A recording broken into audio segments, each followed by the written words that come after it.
Notre invité, c'est le président de Neuchâtel Xamax. Bonsoir Christian Bingly. Bonsoir Élodie. Merci d'avoir accepté notre invitation, merci d'être venu jusqu'à nous. Les observateurs du football roman s'inquiètent beaucoup de votre sommeil ces derniers temps. Comment avez-vous dormi? Moins bien que les 2 autres premières semaines. C'est vrai qu'il commence déjà d'avoir une petite tension, mais comme on l'a dit hier soir dans le vestiaire, on va garder le positif et tout n'est pas à jeter et on continue d'aller de l'avant. Christian Bingly, vous la suivez encore, la Challenge League? Oui. Vous rejoignez Steve Guillot sur son analyse au sujet du LS? J'ai surtout regardé aussi les derniers matchs de Lausanne et je trouve que c'est rien. C'est plat. Des fois, on aurait presque dit que c'était de la promotion en Ligue. Je suis désolé de dire ça pour mes copains lausannois, mais le jeu qui montre, s'ils veulent aller un peu tatiller le haut du classement encore, il faudra qu'ils fassent attention parce que moi, j'ai peur d'Aro qui va arriver. Je sens Aro venir. Christian Bingly, on se souvient que la saison dernière, à cette époque-là, vous parliez d'Orteuil en Super League déjà. Vous imaginez Didier Fischer déjà en parler ces prochaines semaines? Je pense qu'ils ne vont pas répéter ce que j'ai répété parce qu'on se met souvent les médias à dos. Mais c'est une équipe solide, Servette. Et puis, je les sens bien. Il y a un esprit, il y a un bel esprit. Et cette année, il y a quelque chose de solide qui a été fait du côté de Genève. Si on prend une photo du classement actuel de Super League, Christian Bingly, et qu'on se projette en fin de saison, vous êtes à la place de barragiste, affronter Lausanne en barrage, ça vous évoque quoi? J'ai mieux affronté Lausanne qu'Aro, je vous le dis déjà, franchement. Ouais, Après, il ne faut pas qu'on ait peur de ce barrage. Si on y arrive, c'est déjà du travail qui aurait été fait. Il faut prendre les matchs les uns après les autres, mais on en a parlé généralement. On a dit si on doit aller au barrage, on y va. Et puis on a quand même le rythme de la Super League. Mais Aro, avec les transferts qu'ils ont fait, l'esprit qu'ils ont, c'est une équipe, je les vois aller assez loin. Steve, cette réintroduction des barrages, c'est vrai que c'est inquiétant pour celui qui terminera à la 9e place.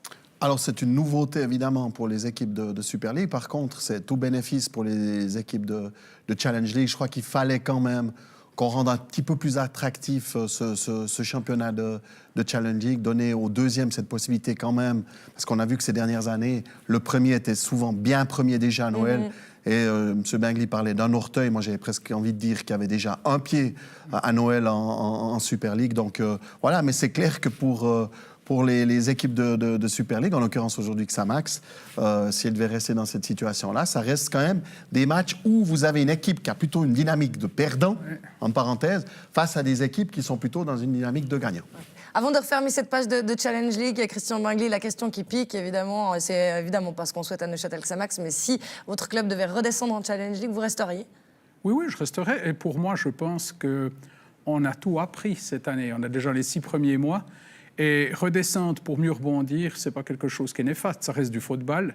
Et on peut reconstruire des choses intéressantes à Neuchâtel Xamax. Il faut rajeunir. Il faut absolument changer aussi un petit peu cette équipe vieillissante qu'on a, qui ont fait énormément.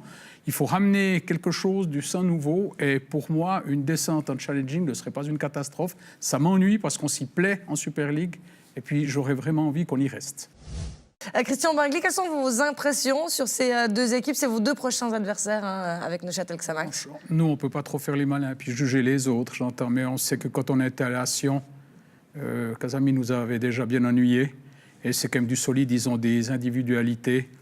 Et puis, c'est pas facile, je pense, pour l'entraîneur de faire une équipe, étant donné qu'il y a tellement de... beaucoup de gros contingents. Il y a un gros contingent, puis il y a énormément de changements. On ne sait pas avec qui il va jouer. Mais je me dis toujours qu'à la Maladière, on devra les recevoir. On peut faire quelque chose, comme je pensais aussi contre Bâle, qu'on allait faire quelque chose. Avant cela, un petit mot quand même sur le début d'année mouvementé. Christian Bingly, les observateurs ont tous été surpris par le timing de votre décision de vous séparer de Michel Decastel. Steve Guillot, vous êtes d'accord avec moi sur le fait qu'on était tous étonnés après ce match contre le champion suisse quand même? Oui, alors effectivement, au niveau du timing, c'était surprenant parce que vous vous dites, mais si M. Bingly avait changé d'entraîneur avant, il lui donnait la possibilité de faire la préparation avec l'équipe. Maintenant, il ne faut pas oublier une chose, c'est que Xamax était dernier à ce moment-là et que si M. Bingly n'avait pas réagi, à un moment donné, ça veut dire que vous acceptez aussi peut-être cette situation de dernier. Et qu'on l'a dit tout à l'heure sur le plateau, on avait donné l'exemple de Zurich. Je pense qu'au niveau de la réaction, il fallait la faire plutôt tôt que tard. Et puis qu'en définitive, les 2 résultats qu'on suivi ont donné raison à ce choix. Mais quand même, Christian Bingli, on a de la difficulté, quand on connaît l'homme que vous êtes, de se dire qu'un matin, vous vous êtes réveillé après vos déclarations, après la confiance que vous avez réitérée envers Michel de Castel, que vous êtes levé et vous avez pensé à Lausanne et que vous vous êtes dit « je veux réagir maintenant avant qu'il ne soit trop tard ». Est-ce qu'il y a des gens qui vous ont mis des pressions? Est-ce que vous avez eu des conseils, des discussions? Comment vous avez pris cette décision? Non, c'est une discussion, mais on ne peut pas non plus tout raconter. J'entends, il y a des choses que vous ressentez à l'intérieur de l'équipe, il y a des choses que vous ressentez avec les joueurs, vous ressentez avec le staff, vous ressentez avec vous-même. Peut-être le timing n'est pas bon, mais c'est un cas de conscience. Pour moi, c'est un peu comme si vous jetez quelqu'un que vous aimez, votre frère, votre femme ou n'importe quoi. Puis vous savez pour le bien qu'il faut faire quelque chose. Et le poste de président, dans ces moments, il est terrible. Parce que si je ne fais rien, qu'on arrive au mois de mai, et puis qu'on a toujours ces points de retard, qu'on est toujours dernier, tout le monde va me sauter dessus en disant Président, vous auriez pu un peu avoir du courage et puis faire quelque chose. Pour moi, personnellement, aujourd'hui, même que ça m'a fait un énorme chagrin, je pense que j'ai mis 3 semaines pour avoir le courage d'aller parler à M. de Castel. Je n'ai même pas tellement osé lui parler, tellement que j'étais mal. Je pourrais dire, je ressentais quelque chose et puis je crois que j'ai fait ce qu'il fallait faire. Et ça a donné, ça a secoué. Vous ne pouvez pas, dans le football, jeter les 20 joueurs puis dire maintenant, vous sortez de la porte, vous étiez nuls pendant ce tour. Vous devez faire quelque chose avec l'entraîneur. C'est triste, ce sont des fusibles. Mais c'est aussi la première fois à Neuchâtel-Xamax. On a fait 3 ans, M. de Castel. On a fait des années extraordinaires. Il nous a amenés. J'ai aussi dit que je ne le viderai jamais. C'est peut-être aussi, maintenant, c'est quelque chose que je ne vais plus dire, parce que même si j'y pensais, et je vous promets que je le pensais sincèrement, c'est quelque chose qui m'a fait très mal. Mais au fond des choses, moi j'ai vu de nouveau des joueurs qui ont la tête en haut. J'ai vu des joueurs qui grattent. J'ai vu de nouveau où on a une défense, ce que j'appellerais solide. On a quand même montré des choses qui ont changé. Et j'ai l'impression qu'il y a un groupe qui a envie d'en vouloir, qui a envie de crocher pour l'entraîneur. Voilà. Ce licenciement, si je vous comprends bien, on vous l'a réclamé. C'est pas vous qui l'avez décidé. Non, on ne me l'a pas réclamé. J'ai ressenti des choses et généralement, quand à Neuchâtel-Xamax, durant ces 7 ans, je fais souvent d'après mon intuition. On m'a toujours reproché que je n'ai pas du football, mais là, j'ai fait quelque chose que je sentais que je devais faire. Et ça m'a coûté énormément. Steve? Elodie, il y a des choses qu'un président, vous savez, il est tenu par ce qui est sacro-saint. Bien sûr. Ce qui se passe dans un vestiaire reste dans un vestiaire. Moi-même, j'ai été entraîneur qui a dû subir des limogeages. C'est hyper douloureux, mais il y a une certitude. Ça ne tient pas qu'à une personne. Parfois, vous avez des joueurs cadres qui viennent chez vous, qui discutent. Ce n'est pas des choses que vous allez exposer sur la place publique. Et j'imagine que cette chose-là a dû se passer à Neuchâtel comme ça se passe dans tous les clubs au monde. Bien sûr. Vous faites bien de le dire, Steve, parce que c'est vrai que souvent, il y a un petit peu de langue de bois autour de cela. Les présidents prennent sur leurs épaules et on imagine bien que ce n'est pas la décision d'une seule et unique personne. Quoi qu'il en soit, Christian Bingli, le choc psychologique a eu lieu, vous l'avez dit. Après ça, vous avez retrouvé des joueurs guerriers. Il y a eu cette victoire contre Lucerne. Il y a cette victoire contre Getse. On est allé dans les rues de Neuchâtel pour un micro-trottoir. Christian Bingli, c'est Loïc Refait qui est allé poser la question à des Xamaxiens de cœur après toutes ces émotions fortes. À leur sens, le public neuchâtelois est-il prêt à sacrifier le beau jeu pour sauver sa place? C'est la question que Loïc Refait a posée dans les rues de Neuchâtel. On écoute vos réponses. Si ça rapporte des résultats, en même temps, on ne pourrait pas dire non, parce qu'en même temps, c'est tout bénéfique pour rester dans l'élite, quoi. S'il faut un peu plus jouer défensif face aux grosses équipes et puis prendre un peu plus de risques contre les petites, jouer plus en attaque, là, ouais, ça serait une bonne chose, quoi. Oui, s'il faut sacrifier du beau jeu pour gagner, il faut qu'il le fasse. Après, je ne suis pas non plus sûre qu'il n'y a que ça qui fait qu'on gagne. C'est aussi l'esprit d'équipe et puis je pense que c'est peut-être ça qui manquait un peu. Il y avait peut-être un peu un essoufflement des joueurs avec leur entraîneur, je ne sais pas. Donc espérons qu'en show réussisse à leur donner cette niaque, comme on dit, et puis qu'ils aillent jusqu'au bout du championnat en restant surtout dans cette catégorie, quoi. Si les résultats suivent, on va faire avec. Voilà. Il semble que c'était pas terrible à Zurich, effectivement, contre Grasshopper. Maintenant, espérons que ça donne le courage. Et on voit que le renfort Sérédier associé à Nuzzolo, ça peut faire des étincelles. Christian Bingli, les Neuchâtelois qui vous soutiennent dans votre décision et qui remarquent l'évolution, ça vous fait chaud au cœur? Non, parce que si on avait perdu les 2 matchs, les mêmes Neuchâtelois, ils m'auraient déjà un peu enterré. C'est après les 2 victoires, hein, je pense. Oui, c'est après les 2 victoires. J'ai passé par des moments où les réseaux sociaux se sont déchaînés sur moi. Et puis, vous gagnez le premier match, on vient vous frotter dans le dos, puis le deuxième, on vous caresse sur la tête. Donc, je fais un petit peu abstraction de tout ça. On a agi, j'ai agi comme je le sentais. Et puis, j'ai peut-être aussi eu de la chance aux 2 premiers matchs, il faut aussi l'avouer. Bon, hier, en tout cas, le Xamax version en show passait un premier grand test avec la réception du FC Bâle. Le 11 de départ de Neuchâtel était le même que contre Getse, alors que Bâle alignait une équipe B dans l'objectif de faire tourner avant la Coupe de Suisse. Stéphane. En tous les cas, ce que l'on peut dire, c'est que Xamax avait la possibilité de réaliser la passe de 3 après ses 2 succès contre Lucerne et contre Grasshopper. On pouvait même parler, évidemment, vous l'avez dit, Elodie, de test grandeur nature pour les hommes de Stéphane Anchaud, un test que les Neuchâtelois abordent de manière très intéressante, puisque ce sont eux qui vont se mettre en évidence les premiers 10 minutes. C'est Raphaël Nuzzolo qui tente sa chance, ça passe par-dessus. Et puis, 6 minutes plus tard, c'est Serredier qui se met en évidence. Le joueur prêté par Bâle décoche une frappe puissante, mais là aussi, ce n'est pas cadré. Pas sûr comme il ait été sur la trajectoire si le ballon avait été cadré. Dominateur, mais dominateur stérile. Jusque-là, le FC Bâle va faire preuve d'une froide efficacité. 35e minute, Stocker peut inscrire le 1-0 sur le tout premier tir cadré de la partie. Christian Bingli, à ce moment-là, on ne peut pas dire que Xamax a été ridicule. On ne peut pas dire que c'est un scandale que Bâle mène au score. À ce moment-là, est-ce que vous y croyez encore ? Oui, jusqu'à 1-0, vous y croyez. Et puis, là, on en parlera après, la sortie de Serredier, ça pénalise quand même l'équipe. Après, quand vous parlez d'une équipe B, j'aimerais bien voir le banc de Bâle, parce que quand je les ai vus, ceux qui ne jouaient pas, mais aussi ceux qui étaient sur le terrain, c'est juste extraordinaire. Et puis, il ne faut pas qu'on oublie, c'est la 2e équipe du pays. Il y a du potentiel, on a vu individuellement, ça se sent individuellement. Il y a aucun problème. On peut avoir toute la rage, tout ce qu'on veut mettre au point. Quand il déborde puis qu'il arrive à nous prendre, je pense que j'ai encore des joueurs qui ont le tourniquet. Oui, Okafor, il a fait très mal. Il a fait fort. Oui, il a fait très fort. Clairement. 1-0 donc pour Bâle à la mi-temps, mais tout aurait pu changer sur une action, celle de la 25e minute. On va voir ce qui s'est passé. C'est ce contact entre Souris et Yademi. Steve, là, l'arbitre ne siffle pas penalty. Claude Gross l'a dit hier, il n'y aurait pas eu scandale s'il y avait penalty sifflé. Votre avis ? Alors, moi, mon problème, il est le suivant. C'est qu'il y a une semaine, vous avez Bâle-Sillon, vous avez Fickencher qui sort dans les pieds de Bua. Sébastien Page, qui était sur ce plateau, nous explique que c'était tout à fait possible de donner les pénaltys parce que Fickencher avait touché la jambe de Bua dans un second temps. Donc, moi, ce qui me pose problème, c'est pas qu'on ne siffle pas penalty ici.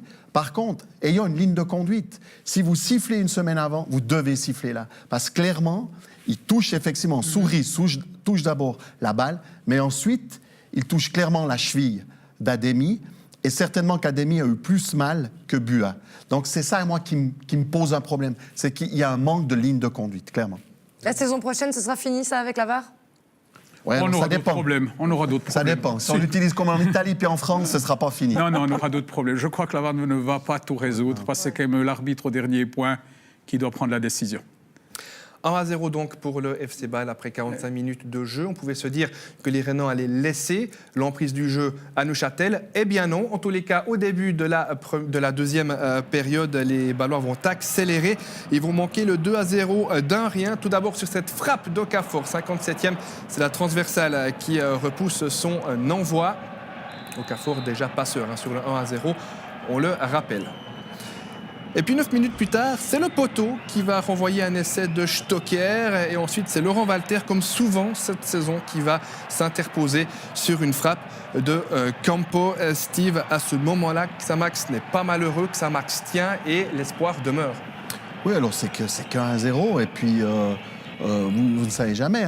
Tout d'un coup, une folie de Nuzzolo ou une action de rupture ou une balle arrêtée. C'était tout à fait possible. Même si j'ai trouvé que Xamax très très bon lors des 20 premières minutes, notamment on ne montre pas, mais il y a aussi une frappe de Veloso qui passe de très peu à côté. Ensuite, c'est vrai que sur la deuxième mi-temps, j'ai quand même trouvé Bâle supérieur à Xamax. Oui. on n'a pas été bon en deuxième mi-temps, pour moi. Il faut dire les choses comme elles sont. Ouais. Et donc, eh bien, le FC Bâle mène toujours 1-0 à ce moment-là. Et puis, il y a évidemment cette séquence, la fameuse séquence de la 68e minute, ce tournant du match, ce pétage de plomb de Sérédier sur Sylvain Widmer, ivoirien, qui sera expulsé. Christian Bingli, qu'est-ce qui vous est passé par la tête à ce moment-là? Alors, déjà du calme, parce que là, on le voit, c'est avec les mains. Je préfère qu'il ait été avec les mains qu'avec les pieds.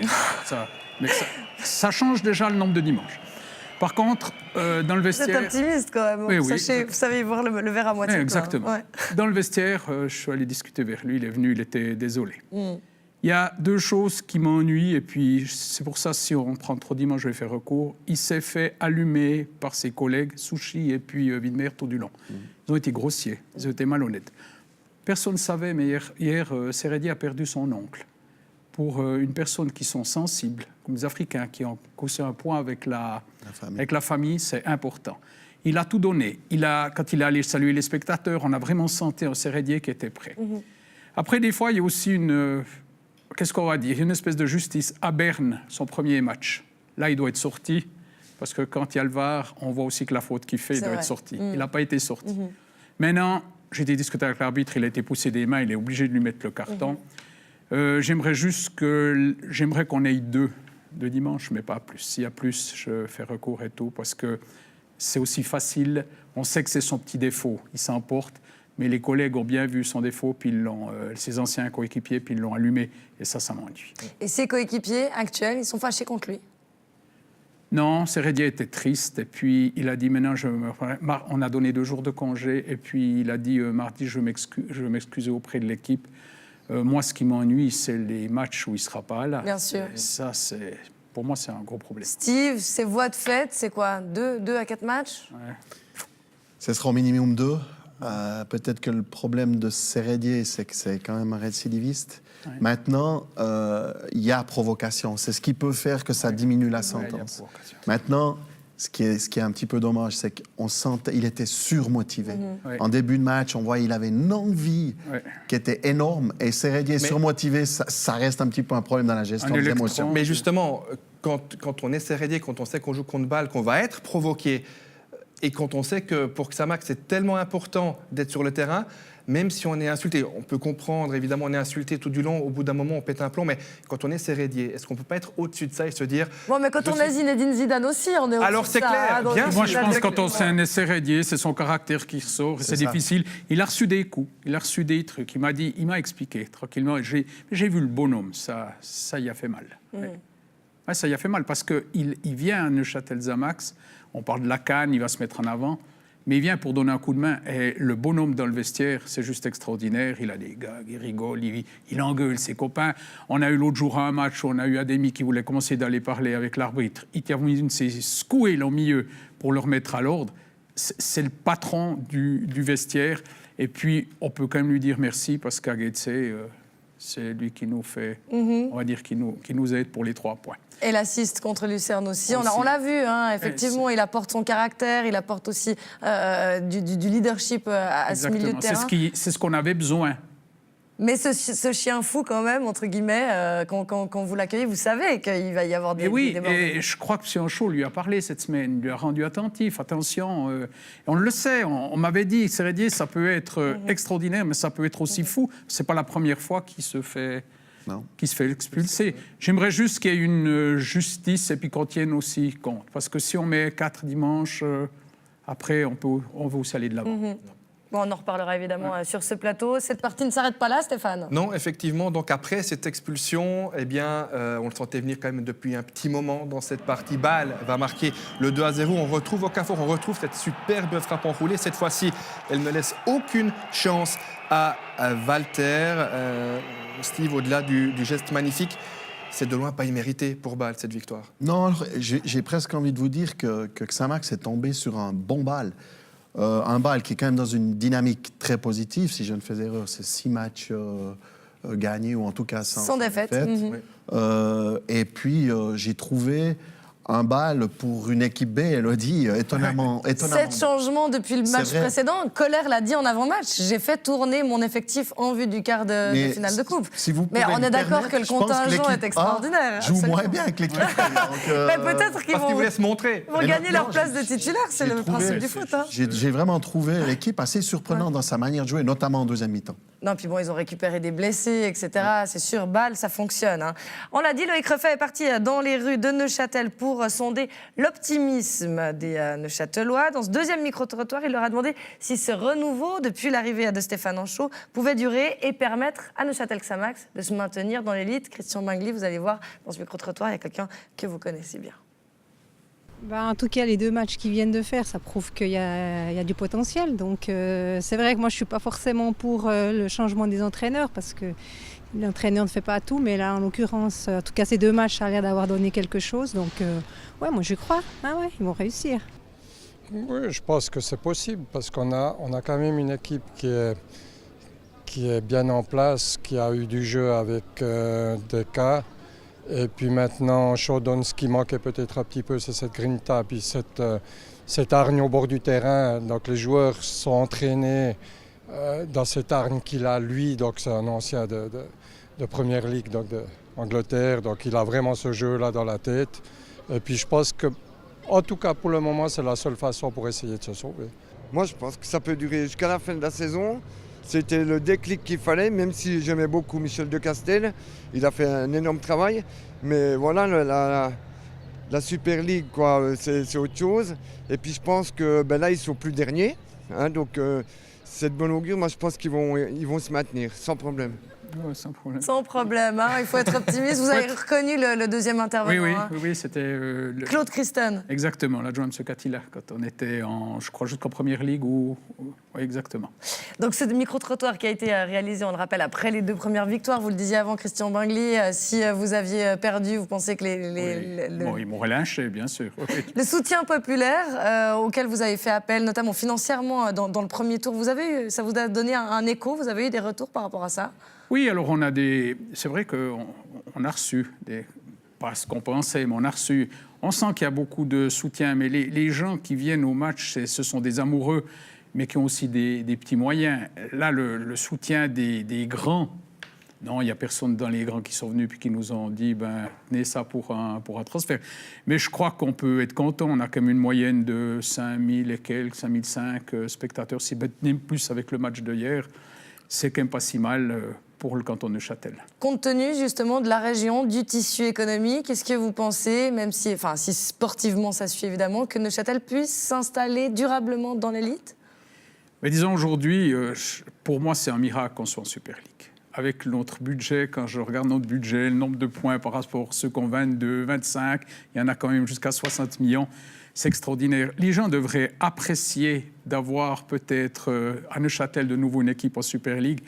Et puis, je suis un peu déçu que contre Bâle, même si on me dit c'est les vacances, qu'on soit seulement 6 000 personnes, 6 100. J'avais misé sur 7 à 8 000. Je suis toujours une personne optimiste.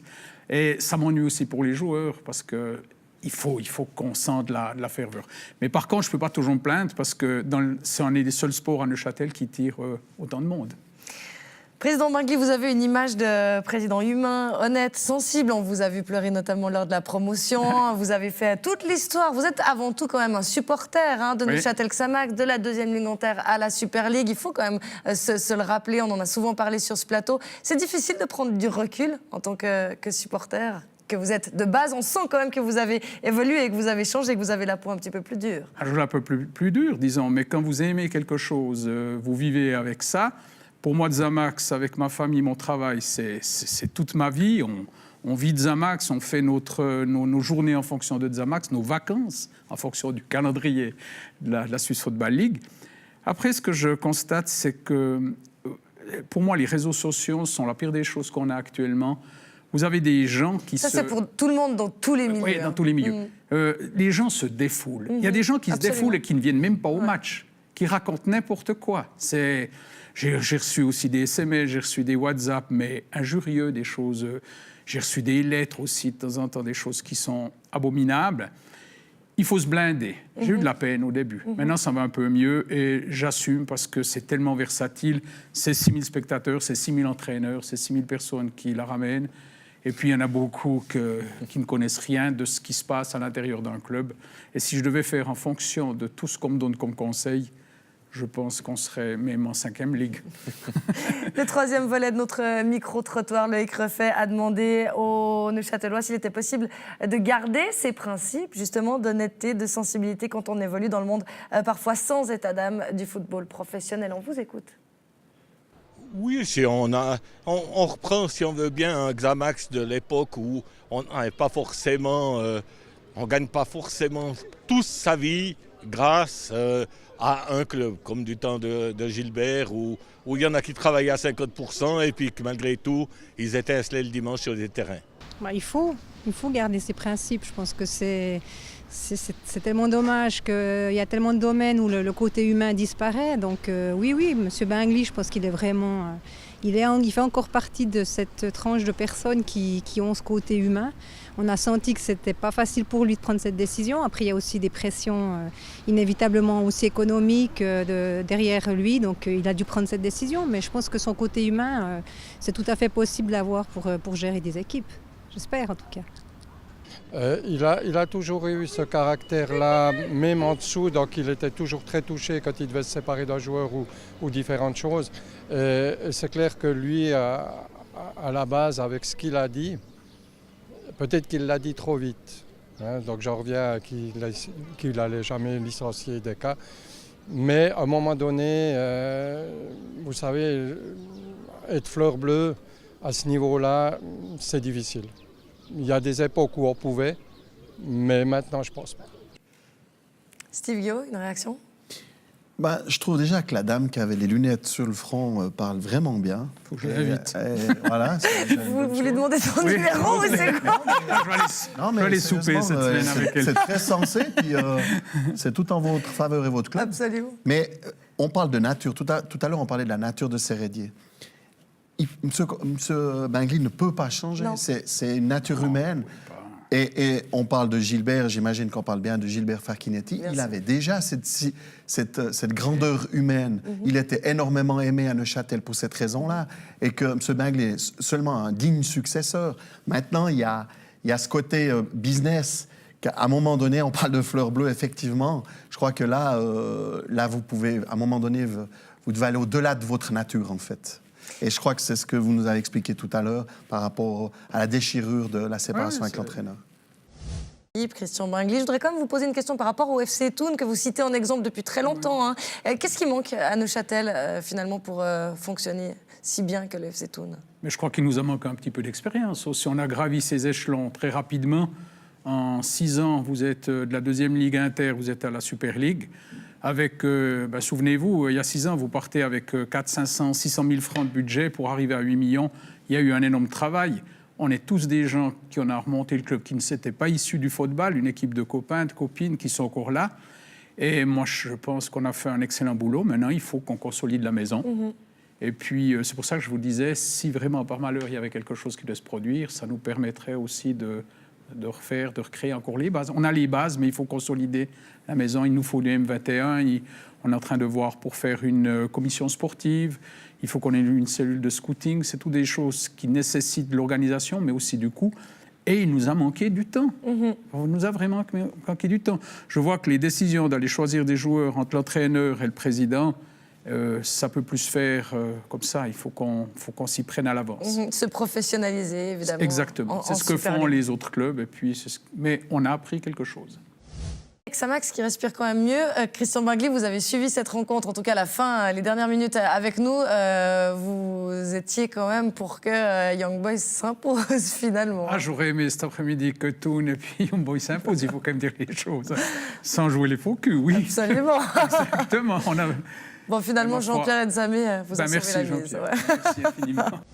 Christian Bingli, pure curiosité, les matchs de votre équipe, vous les suivez avec qui ? Vous avez un rituel ou ça dépend de qui est là ? Comment se présente ? Généralement, je prends ma voiture, je pars depuis Lausanne, j'arrive 2 heures avant le match, je parle un petit peu avec les joueurs. Et puis, je vais m'asseoir presque souvent seul, mais après j'ai peut-être mon fils ou un ami qui vient. Mais j'aime bien un peu m'isoler et puis ça me fait du bien d'être... je vis mon match. Bon, le prochain rendez-vous, c'est au Kiboon Park, Voilà. contre une équipe solide. Hein, on se réjouit de vous On y est suivre. déjà allé. C'est vrai que c'est une équipe. Ils ont un super public. Ils jouent bien. Il y a Sierro qui m'avait ennuyé l'autre jour. Je me suis pris d'amitié avec lui. J'aimerais bien qu'il soit gentil avec moi. C'est une belle équipe. Et puis, mais c'est ce qu'a dit M. Anchot hier soir dans le vestiaire. Il a dit ne faut pas que ce match soit pris comme une catastrophe. On aurait tout de suite signé 3 matchs. 6 points, si on reprend le contexte. Il a trouvé qu'au niveau de l'engagement, c'était parfait, au niveau des joueurs, de tout ce qu'il avait demandé. Après, ma foi, quand on tombe contre plus fort, on est quand même tombé contre Bâle. Et puis, il faut, depuis mardi, travailler pour aller faire quelque chose à Saint-Gall. Et c'est maintenant qu'il nous faut... chaque match, ça va être un combat. Mais on le voit aussi que les équipes... pourquoi on n'a pas beaucoup de buts? C'est que tout le monde, maintenant, commence à se battre pour cette 8e place. Dernière question, rapidement, si je vous donne une baguette magique, si je vous donne la lampe dans laquelle le génie est là et que vous avez le droit de faire un vœu aujourd'hui comme président de Neuchâtel-Xamax, c'est lequel? Se maintenir en Super League. Magnifique. On se laisse là-dessus. Merci beaucoup d'être venu en tout cas jusqu'à nous. Merci pour votre honnêteté. C'est toujours un plaisir de vous recevoir et puis de vous parler à cœur ouvert comme vous savez le faire. Merci beaucoup. Merci bien.